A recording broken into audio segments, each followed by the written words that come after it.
Olá, seja bem-vindo. Começa agora o espaço mais democrático na rede mundial de computadores. É tecnologia a serviço da comunicação, da interatividade, do conhecimento, levando muito mais de humano até você.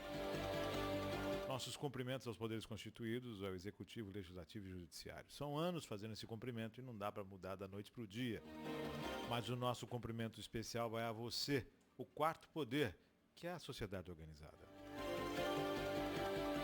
No espaço de hoje, nós estamos da grata satisfação de receber Regis Campos. Falar um pouquinho sobre a história, conhecer essa pessoa maravilhosa, que tem um coração enorme e que faz um trabalho espetacular. E um profissional também exemplar. Nesse bate-papo hoje aqui, Regis Campos conosco. Regis, seja bem-vindo. É um prazer tê-lo aqui e recebê-los conosco no estúdio.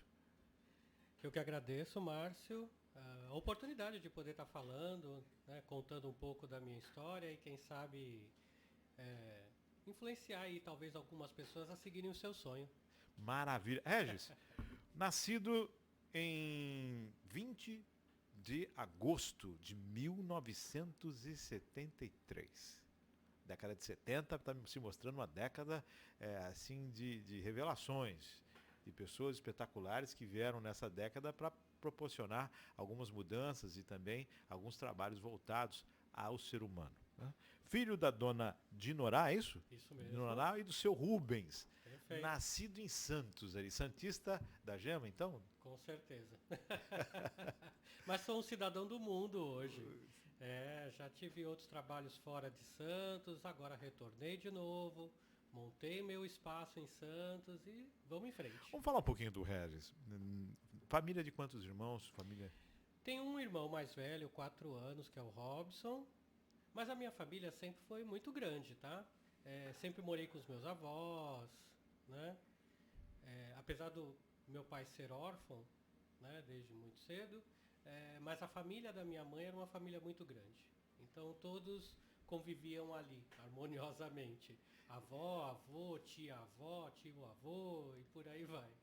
Seu pai, então, ele chegou a conhecer os pais ou não? Meu pai conheceu o pai dele, a mãe dele só.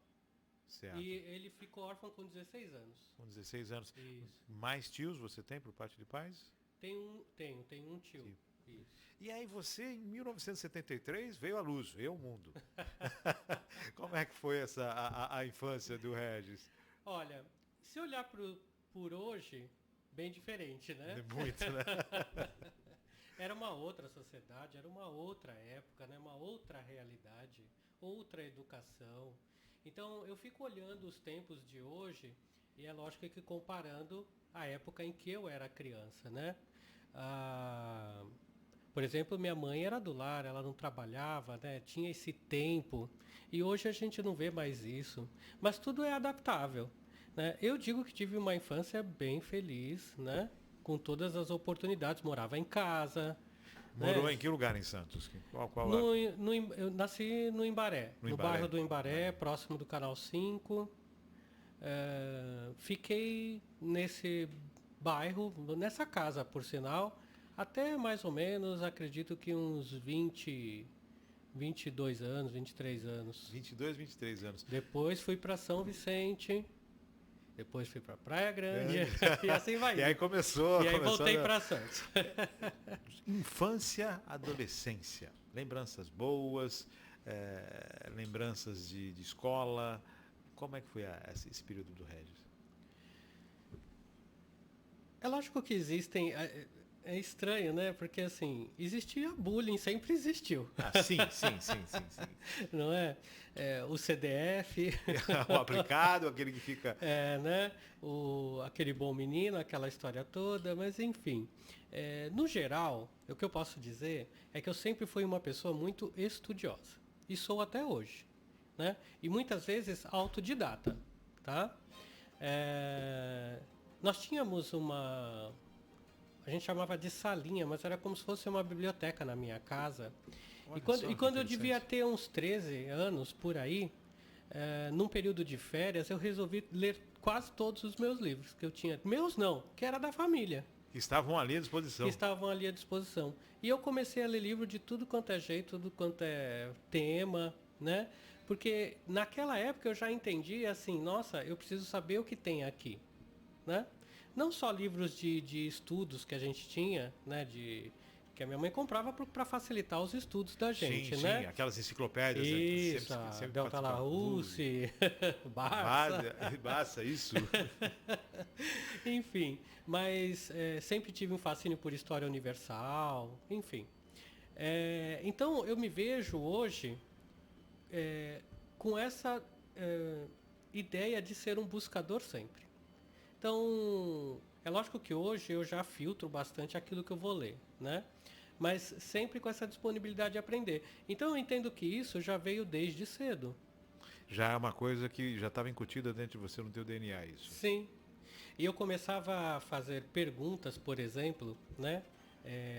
Para minha mãe, principalmente minha mãe, né? Que é a que passava mais tempo. Sim. Fazia perguntas, por exemplo, já sobre espiritualidade. Você conversava com ela sobre espiritualidade. Queria saber coisas que ela não sabia responder, né?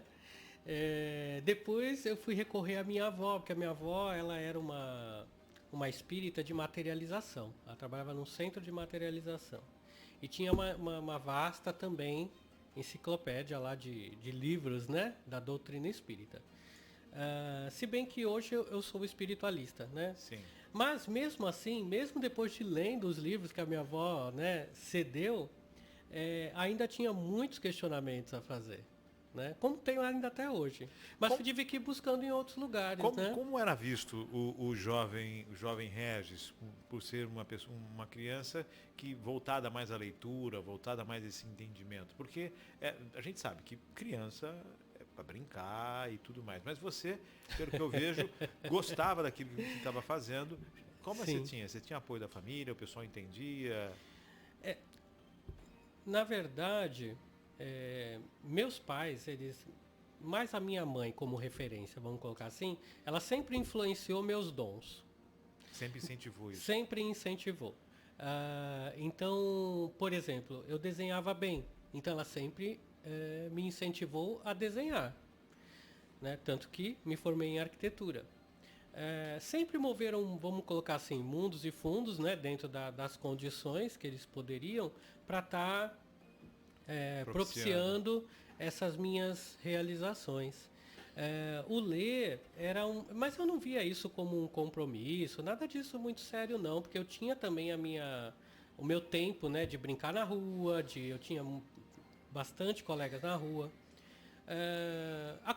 Eu vou colocar assim, a grande separação mesmo do adolescente para do jovem, vamos colocar assim, do pré-adolescente para o adolescente, veio, por exemplo, quando eu saí, na época era a 8ª série, para o colegial. Isso foi um divisor de águas. Ali a minha mente ficou focada no profissional, né? E aí sim, amigos do passado eu deixei de conversar porque eu já não sentia mais estímulos naquele meio. Parecia tudo muito sem graça, sem noção. Então foi quando eu de repente resolvi focar mesmo, né? Na profissão e no futuro e etc. Então, quando eu mudei para o colegial, né? Foi quando deu uma reviravolta, vamos colocar assim, na minha personalidade. Você disse que uma criança que comumente, né, acabava lendo. Sim. Era uma coisa natural, você não se impunha a ler, era uma vontade que vinha naturalmente. Você podia estar brincando, agora eu não vou brincar mais agora, vou ler. Era uma aptidão sua, a leitura, de uma forma natural, sem ninguém impor e muito menos criticar. De maneira nenhuma, assim, ninguém criticava, muito pelo contrário. Minha mãe me dava livros, né, mesmo que seja de histórias infantis. Acho que na verdade, vamos colocar assim, sem eu saber ler, na verdade, os livros que eu ganhava, eu pedia para que minha mãe, minha avó, meu pai contassem essas histórias para mim. E um dos momentos que mais vamos colocar assim, que eram gostosos dessa infância era justamente quando de tarde, né? Porque eu não estudava ainda, né? Não estava na escola. Quando de tarde eu ia para a cama da minha mãe e ela lia os livros de história infantil mesmo. Ou o meu pai. Meu pai já gostava de gibi. Então, meu pai era gibi e minha mãe já eram umas histórias mais... Gibis, e quais gibis? Da época, Tio Patinha. Meu pai adorava Tio Patinhas, Mickey, enfim. Da Disney. Era uma época que nós tínhamos uma vou dizer, uma variedade, né, de possibilidades de leituras. Não que agora não tenha, né? Mas era uma... Mas eu acho que o que mais diferencia hoje é essa disponibilidade dos pais. Hoje? Você acha que eles estão mais disponíveis ou menos disponíveis? Menos disponíveis, né? Menos disponíveis. Principalmente as mães, porque trabalham. Sim. Naquela época não, né? Era a maioria. Claro que tinham mulheres que trabalhavam, né? Mas a maioria era do lar, formatação, né? A maior parte da formatação das famílias era nesse sentido. Era do lar e o pai era o provedor, né? E na minha família era assim.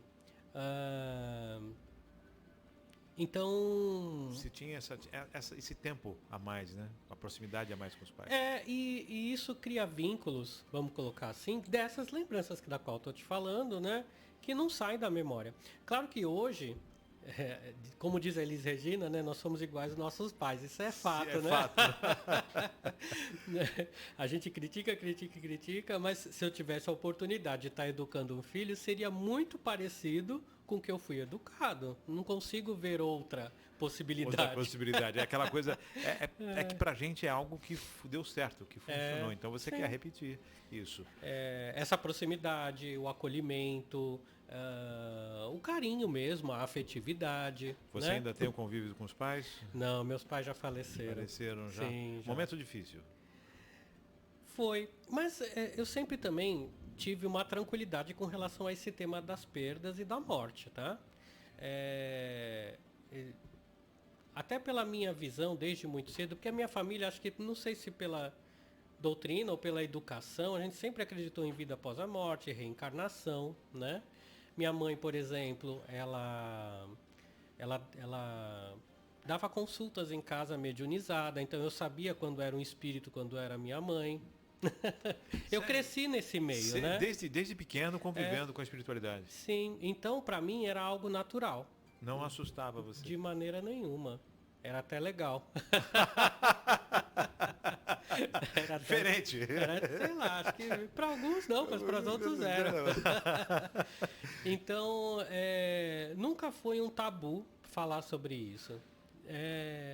Eu entendo assim... por exemplo, né, uma dessas a minha tia-avó, que era irmã da minha avó, ela era 20 anos mais velha do que a minha avó. Então imagina, a minha avó tinha 60, ela tinha 80, né?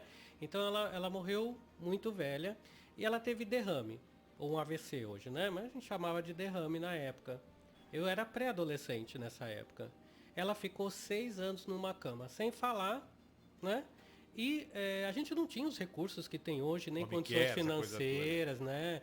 Cama que levanta, né? Era tudo cuidado de uma maneira... Não tão tecnológica. Não tão tecnológica e muito mais por amor. Mas eu via, ela não falava, por exemplo, né? Então você imagina uma pessoa vivendo, vegetando, na verdade, numa cama. É lógico que a morte foi uma libertação. E eu sempre tive isso. Porque quando passávamos Natal, Ano Novo, onde estávamos em festa, é lógico que a gente ia falar com ela, né? E ela chorava. Porque ela queria estar junto, ela queria estar na mesa, então era um chororô danado. Então, na verdade, nesse caso, eu vejo a morte como uma libertação. Nunca foi difícil. Então, essa proximidade com a espiritualidade te fez entender as coisas com mais leveza. Uhum. Mais leveza. E como é o jovem Regis diante dessa leveza toda? Porque todo jovem ele tem o seu momento de rebeldia, de descoberta e tudo mais. Chegou a viver essas... Sim, vivi. Não sei, em alguns aspectos eu era meio rebelado, né? Por exemplo, eu não diria adolescente, mas é lógico que uma condição dessa envolvendo a doença para um jovem não, para um pré-adolescente, Eu tinha determinadas, vou colocar assim, vergonha dos Certo. meus amigos, né? Alguma coisa assim. Certo. De ver que a minha família era muito voltada para essa coisa da doença. Não que isso me abalasse, mas se alguém me perguntava, eu ficava constrangido. Você se sentia triste com isso ou não? Ou era algo que pesava para você? Eu acho que pesava, não para mim, porque para mim era indiferente, porque eu não me dispunha, porque eu era jovem, tinha 13, 14, 15 anos. Então não era eu que fazia determinadas atividades, nem nada Certo. disso, né? O peso ficava para minha avó e para minha mãe, né? Na verdade, Sim. não só a minha tia. Para você ver como a vida foi turbulenta para nós, né? Nesse período que a minha tia teve o AVC e ficou acamada, o meu avô, que é o pai da minha mãe, ele teve uma esclerose múltipla. Da noite para o dia ele começou a ficar bem turbulento. Então foi um período bem complicado, né? Nossa, então realmente os acontecimentos acabavam mexendo com o jovem. Sim, nesse aspecto sim. Eu entendia que eu não podia fazer nada. Isso sempre tive essa condição. Mas é claro que eu me entristecia pelo fator social que a gente estava vivendo ali, né? Então acho que até querer ir para o estudo, querer ter a profissão, querer conquistar as coisas, porque eu tive esse período, né? Certo. Acho que todo jovem quer desbravar o mundo e eu também tive o meu.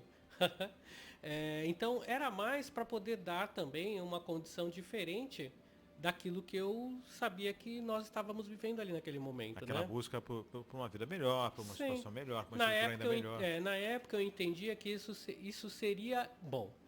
Certo. Hoje já tenho minhas dúvidas. O jovem Michael, o que ele imaginava ser? O que ele imaginava? Michael Regis, Perdão, o jovem Regis, olha eu aqui. O jovem Regis, o que ele imaginava ser? Muitas coisas. Eu sempre gostei de química, então gostaria de ser, trabalhar em um cientista, na verdade, né? Sempre gostei de assuntos, gostava de biologia, né? Depois, eu me lembro que quando eu saí do ensino fundamental, que eu fui para o ensino médio, eu procurei uma escola técnica e eu queria uma que oferecesse química. Porém, em Santos só existiam escolas particulares que oferecessem esse curso e meu pai não teve a condição. Então eu fui para uma escola pública que oferecesse um ensino técnico, né? Então eu fiz um colegial técnico em Santos, no Aristóteles Ferreira. Eu também participei do Aristóteles. Aí eu fiz edificações, porque eu queria ser engenheiro também. Eu gostava, na verdade, eu me vislumbro fácil por algumas coisas, vamos chamar assim, né? Quando eu compro a ideia, eu fico apaixonado por ela. Então eu desisti, vamos colocar assim, dessa linha da ciência para ir para a linha da construção. Sim. No decorrer do curso, que eram 4 anos, eu tinha professores, engenheiros e arquitetos. Pois os que eu mais gostava eram os arquitetos.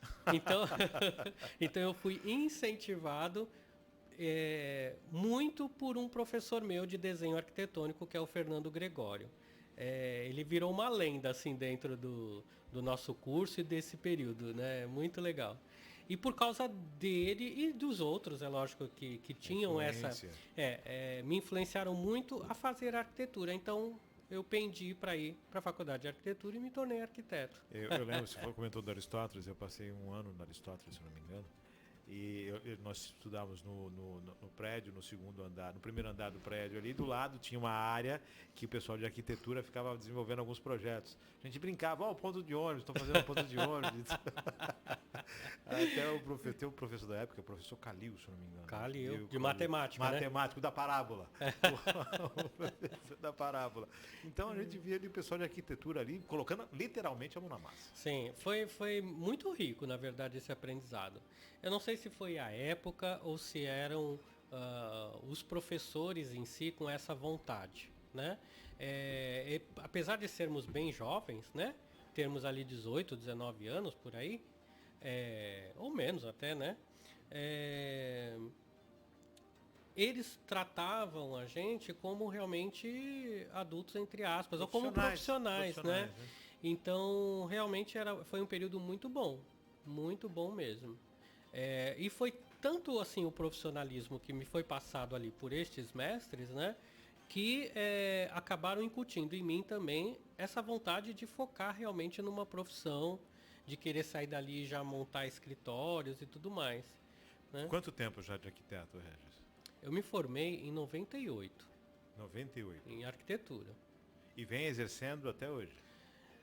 Sim. É claro que, assim, hoje eu tenho uma empresa de móveis planejados, Sim. que está dentro do ramo. Sim, sim. Né? Não faço mais construção, não faço mais trâmites em prefeitura, laudos técnicos, nada disso. Mas já fez parte da minha vida esse processo, né? Já que a gente entrou no Regis profissional, Sim. Regis, qual foi o primeiro emprego do Regis?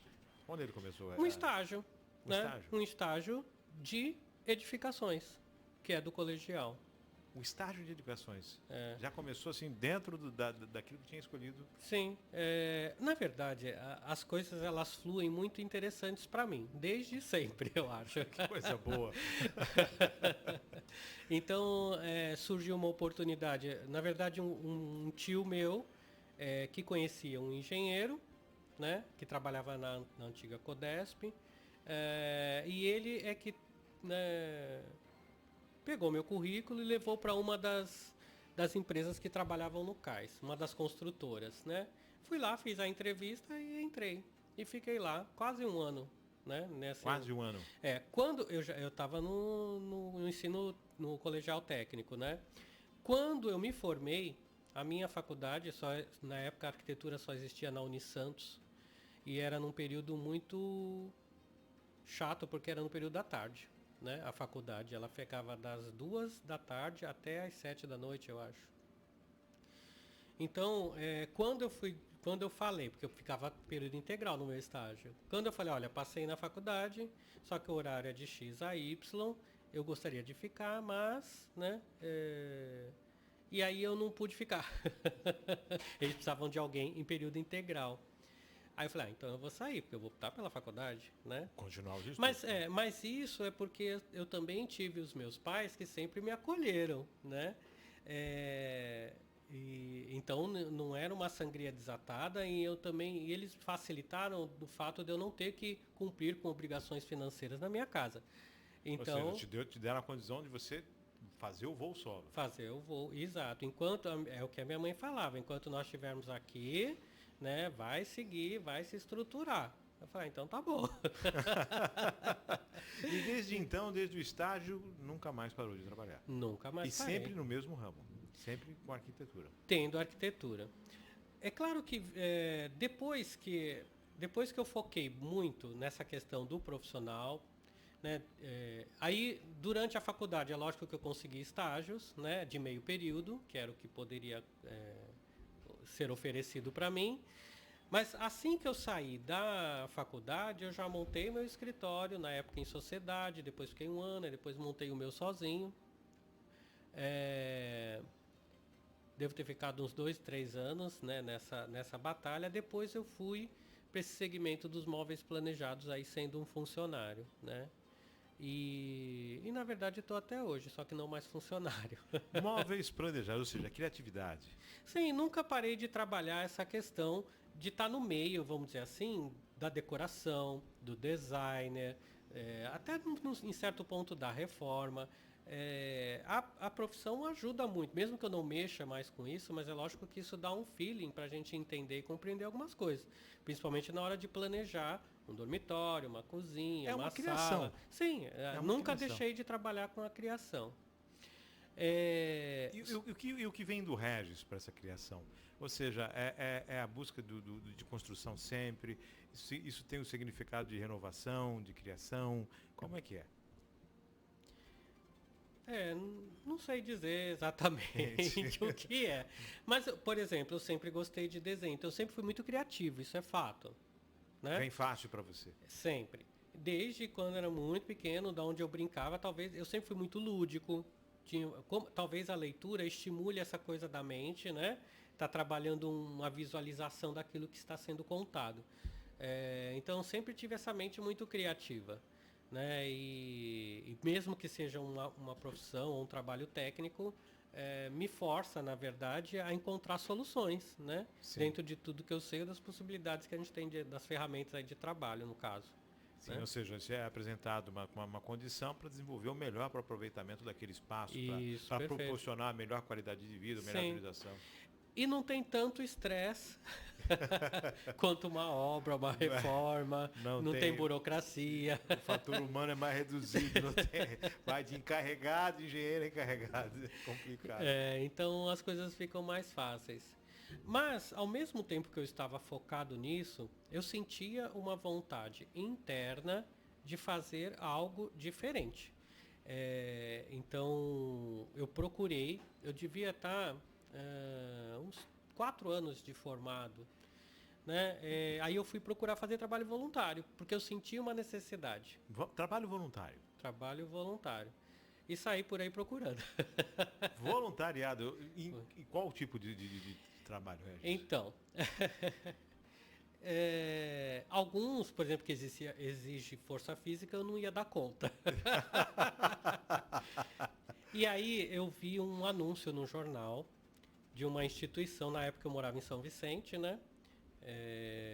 De uma instituição que se colocava como um curso de preparação para voluntários que teriam a disponibilidade para ouvir pessoas. Nós estamos falando do CVV. Estamos falando do CVV. Centro de Valorização da Vida. Na época, em São Vicente, nós chamávamos de samaritano. Sim. Tá? Para ser um posto CVV era necessário ter 24 horas de funcionamento ininterruptas. E São Vicente não tinha. Então, como não poderia oferecer 24 horas, dava-se uma nova nomenclatura, que eram os samaritanos. Que hoje já mudou também, né? Agora é hoje, como vai você, não é isso? Acho que mudou já.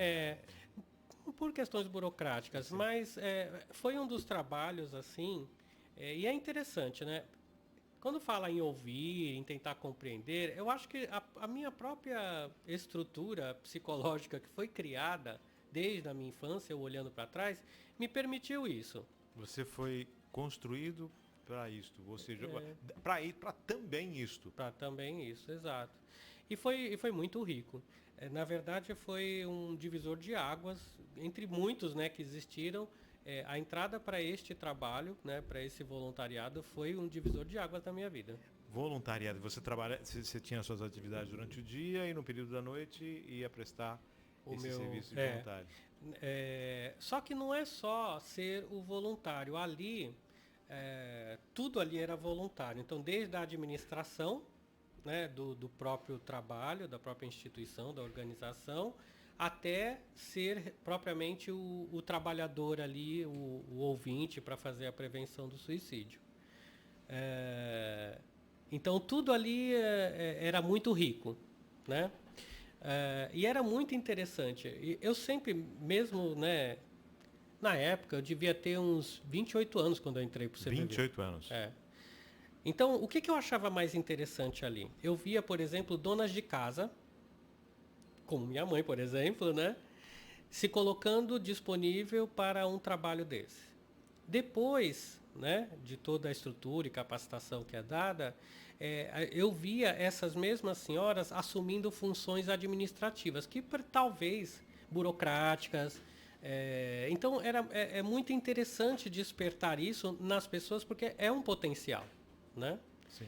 Então, é um trabalho riquíssimo. Né? Riquíssimo. E eu posso dizer que, assim, né, dentro da instituição que eu trabalhava, que era no posto de São Vicente, aí eu fui galgando também os rótulos, vamos chamar assim, ou títulos, que na verdade a gente só tinha responsabilidade, não ganhava nada, né? Financeiro. Então, eu cheguei a ser coordenador regional. Né? Como começou? Você começou ouvindo as pessoas no telefone? Comecei ouvindo no telefone. Mas a capacitação ela é muito extensa, demora uns 3, 4 meses de capacitação. Para te estruturar, para saber como lidar com a pessoa. Para saber como lidar. E a capacitação ela é ininterrupta.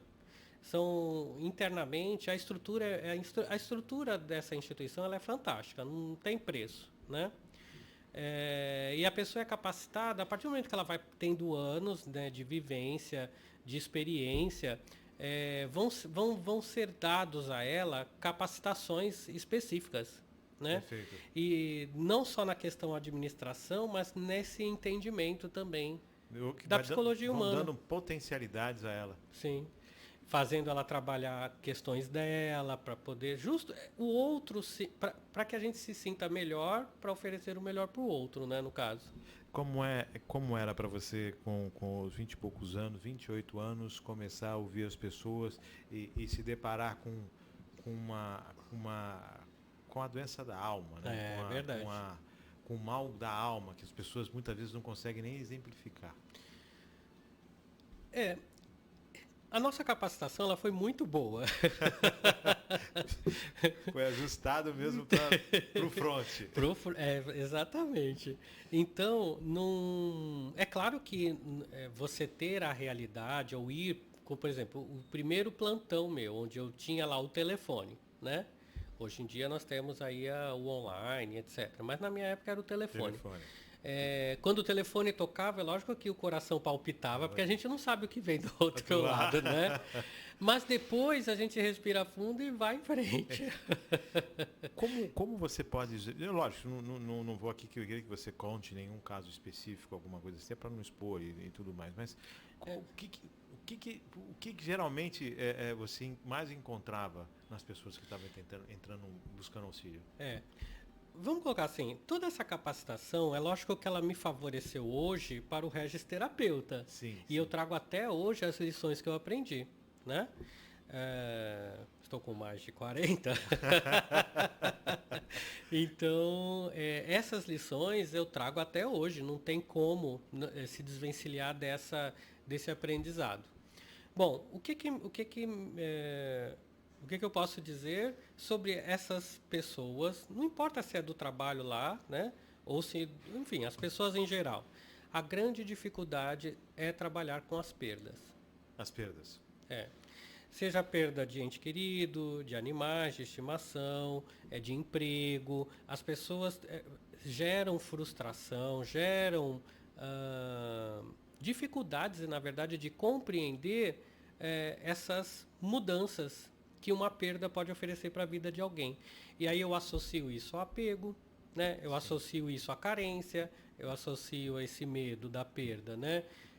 De sair da zona de conforto para ir para uma de disponibilidade, na verdade, para viver o novo. Então, as pessoas são muito engessadas, né? E elas criam esse mundinho em volta delas, mas ele é muito frágil. Então... Essa zona de conforto, se estrutura a zona de conforto. Para se sentir bem. Só que, na verdade, ela está, deixando de viver, né? Sim. Ela está se isolando, talvez, de uma realidade para viver da realidade do mundo, né? Da interação, do aprendizado e de uma série de coisas para ficar focado numa rotina. Quando a pessoa cai na rotina, aí eu digo que ela deixa de viver e ela passa a sobreviver. E isso é o que mais você observava nas pessoas que buscavam auxílio? A dificuldade de entender esses processos de mudança.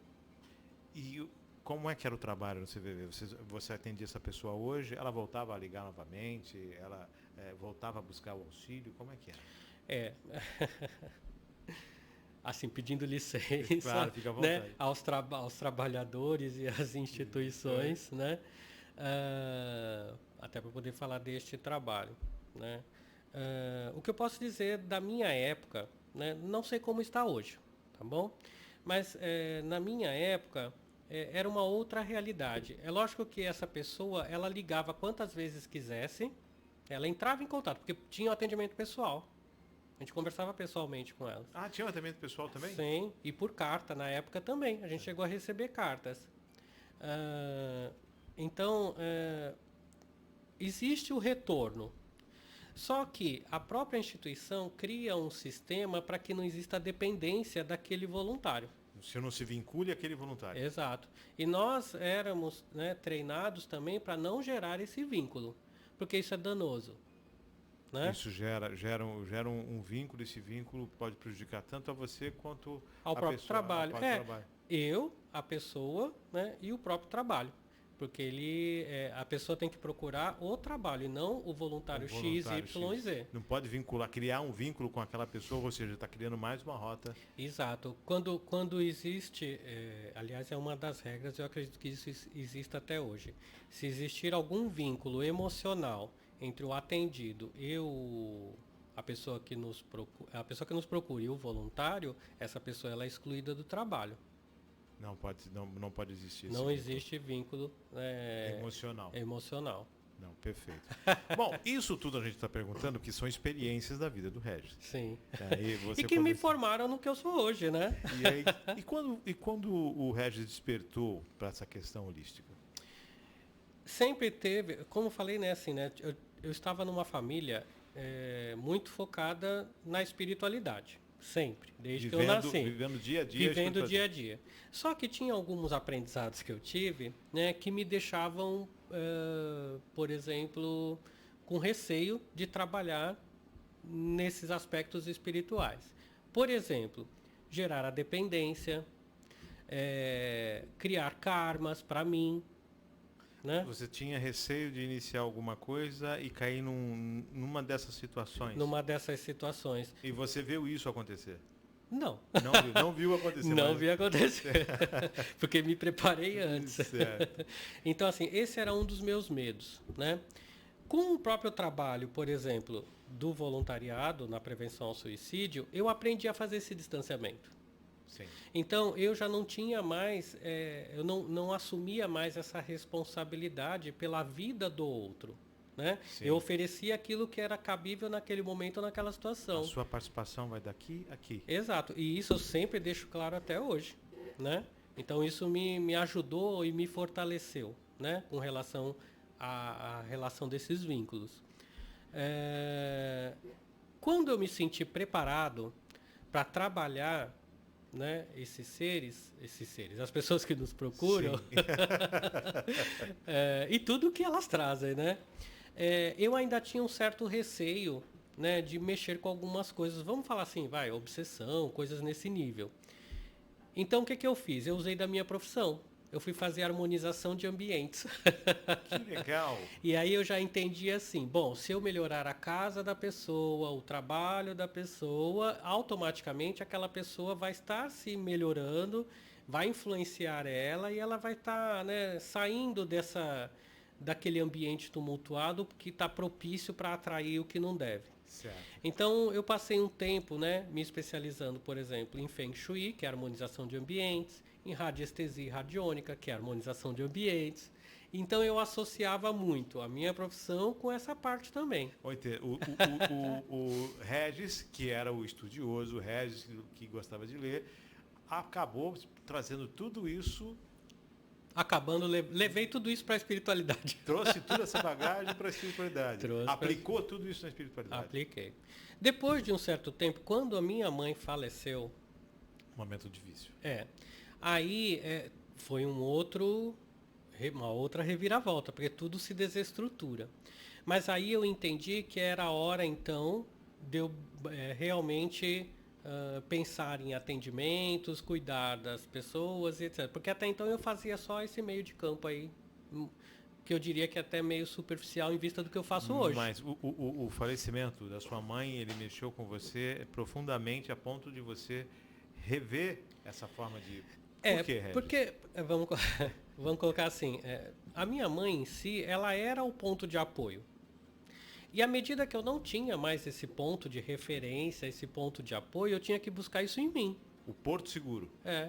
Então, eu sempre pensei assim, bom, se eu conheço isso, eu não preciso ter medo disso. Se eu aprendi isso, então eu tenho que fazer isso. Então, na verdade, eu fiz, né, desse momento algo que foi construtivo para mim. E aí eu me lancei para o mundo e me lancei para fazer atendimentos terapêuticos. Então eu fiquei durante muito tempo, como até hoje, né, mesclando essa coisa do profissional de arquitetura dentro dessa linha. A sua vida profissional, a sua vida social e essa questão do atendimento. E essa questão da vida espiritual ou da espiritualidade. Então nessa época foi quando eu resolvi começar a fazer meus atendimentos, né, presenciais. Assumir a responsabilidade, seria isso? Isso. E os atendimentos feitos na minha casa, porque a minha casa ficou grande. Meu irmão casou, meu pai já tinha falecido, enfim. Aí ficou eu sozinho numa casa grande. Falei, então aqui eu vou montar meu escritório, meu atendimento, aqui eu vou dar meus cursos. E comecei a estruturar, né? E muitos falaram assim, mas você vai atender na sua casa, isso não é bom, né? Isso pode gerar isso, gerar aquilo, um monte de medos e inseguranças quando se lida com espiritualidade. E eu sempre pensei, aí eu começava a refletir, falando, não, mas se eu aprendi tanta coisa para fazer tanta segurança, tantas proteções, tantas limpezas, não tem por que eu ter medo, né? E foi assim que começou. Aí eu comecei eu sozinho, saí do voluntariado, né? Porque eu entendia que ali também ocupava muito do meu tempo, né? Da minha disponibilidade de tempo. Até pelas outras funções que eu também desempenhava dentro da instituição. Então foi necessário, eu tive que abrir mão. Sem contar que foi uma preparação para você. Eu acho que sim, acho que foi. Foi um caminho para preparar você para esse grande salto. Então foi quando eu comecei a ir para esse viés, né? E a partir daí a coisa não parou mais. Você passa muita segurança, muita tranquilidade, muita paz. De onde vem tudo isso, Regis? Diga você. Você passa essa coisa da tranquilidade, da segurança, de saber o que está fazendo, de saber, de se tornar uma viga mestra, uma base de estrutura, uma base de acolhimento. Eu posso dizer o seguinte, né? Algumas pessoas que trabalham comigo hoje no meu espaço, é lógico que elas me veem como algo que ofereça essa segurança que você está falando. Mas eu entendo que todos têm essa condição. E a minha função, na verdade, é despertar no outro essa segurança. Para poder viver nesse mundo, né? Nesse mundo caótico, turbulento, cheio de energias perversas, mas tem um lado bom também, né? Tudo está equilibrado. É a gente que se sintoniza em uma energia ou na outra. E com relação à capacitação das pessoas que trabalham comigo hoje, aquilo que eu me tornei, né, que eu fui sendo construído, vamos dizer assim, é o que eu tento passar para eles, né? Essa coisa da leveza. Da leveza, né? de ter fé. Se eu entendo que eu sou um ser amoroso, então não tem como uma energia perversa ou negativa me atacar, porque não faz sentido isso, né? Sim. Então a gente ser, na verdade, autêntico, verdadeiro, né? E as coisas fluem, na verdade, de uma maneira tão leve que acaba passando assim como algo fácil. E eu acho que é fácil também. Muitas pessoas perguntam qual é a missão, né? Para qual é a minha missão nesse mundo? Qual é o porquê que eu estou aqui? O porquê eu estou nessa passagem? Missão do Regis. A minha missão é passar conhecimento. Conhecimento é luz. Luz é conhecimento. Não, é fato. Porque o conhecimento liberta. Então, tudo aquilo que eu aprendi, né, seja em que área for, enfim, seja nesse mundo onde esses mundos se cruzam, né, o espiritual e o material, essas relações entre esses mundos, mas enfim, sabendo viver, né, dentro dessas realidades, você vive bem. Então tem que passar conhecimento. Como é que é o Regis na sua intimidade? Gosta de música, gosta de esportes, continua gostando de ler, prefere um filme? Como é que é o Regis mais reservado? Bom, hoje, né? Eu já tive várias fases. Vamos digamos na atualidade. Olha, hoje gosto muito de filmes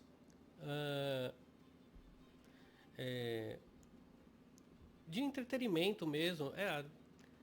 Eu gosto de filmes ligados, por exemplo, à magia. Adoro Harry Potter. Maria Clara que está aqui. Maria Clara que está aqui na técnica também é fissurada em Harry Potter. Ela gosta muito. Nárnia.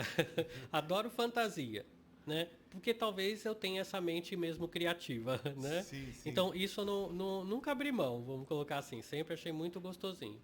Mas eu adoro também documentários, porque aí me faz pensar em algo palpável, real, essas coisas todas, né? Na verdade, hoje, eu só não assisto mesmo, terror, né? Desnecessário, né? Que é desnecessário, mas já gostei muito. Eu não gosto, eu não consigo, eu não gosto mais de assistir, já gostei, né? Esses filmes de terror onde existem muita matança. Agora, se é um terror de espírito, eu ainda dou risada. Acho cômico. Como é que o Regis se vê daqui a 10 anos? Ou não se preocupa com isso, ou não pensa nisso? Não, 10 anos é muito longo. Uma das coisas que eu pratico hoje realmente, o meu longo prazo é 3 meses. Longo prazo é uma estação. Eu não consigo vislumbrar algo muito além disso. Primeiro, para não me frustrar, né? E segundo, eu entendo muito do movimento que a vida coloca na vida, as coisas da nossa vida, para deixar ela fluídica. Então, eu vivo o momento de fato. É claro que quando eu penso em algo, quando eu planejo algo, eu quero ver frutos disso. Mas não é o foco final. Nunca é. Né? Eu acho que é uma motivação. Aí tudo bem.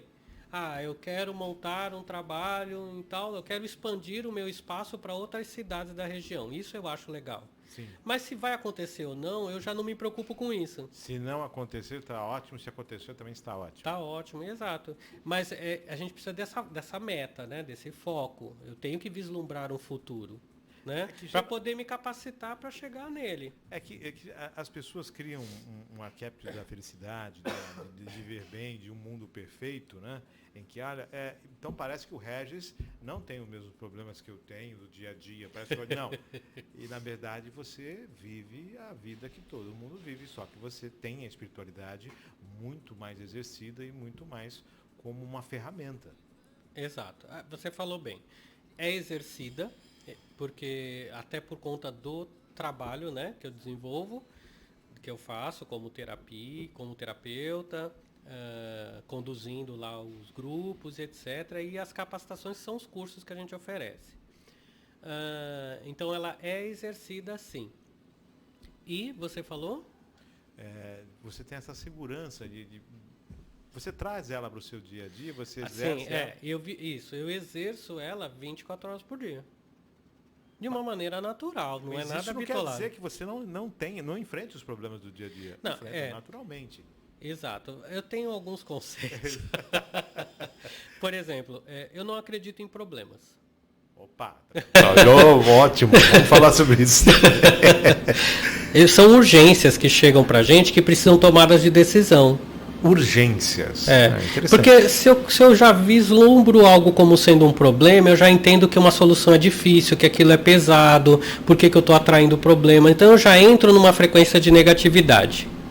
Né? Então quando se torna uma urgência... Aí para mim exige uma ação minha. Né?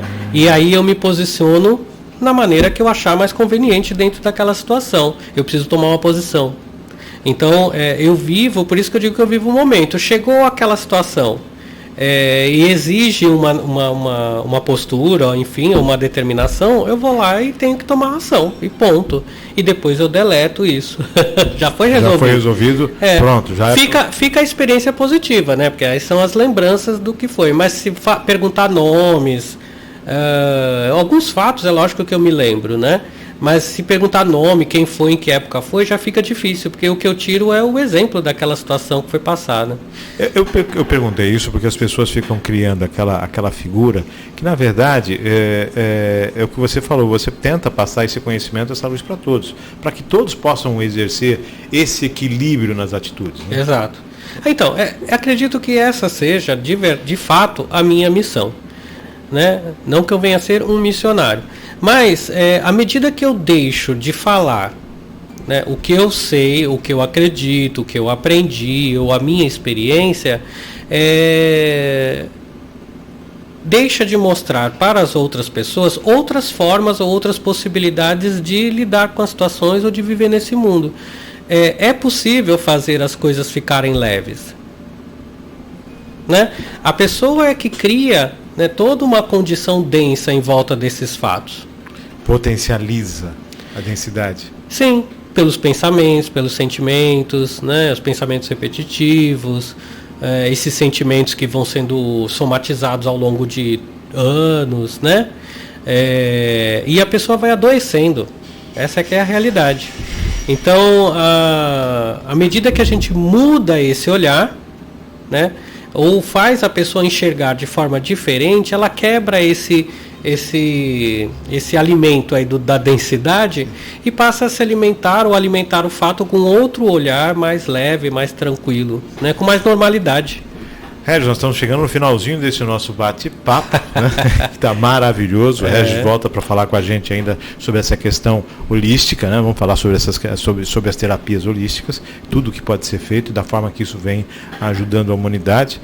Mas antes, né, vamos encerrar esse nosso bate-papo aqui. E eu queria que você desse uma mensagem para quem está nos acompanhando e que passa por turbulências ou que também está enfrentando essas situações de urgência, como você mesmo colocou. É verdade. Se veio a urgência, é porque é necessário mudança. Não dá para resolver uma situação buscando velhos conceitos ou velhas formas. Tem que buscar a nova. Então tem que se abrir para o novo, né? Uma coisa que ameniza muito a situação é uma frase que eu digo muito, né? Uma crença, na verdade, que a gente chama de... É uma frase que nos motiva. Tudo que acontece me favorece. Tudo que acontece me favorece. Sim.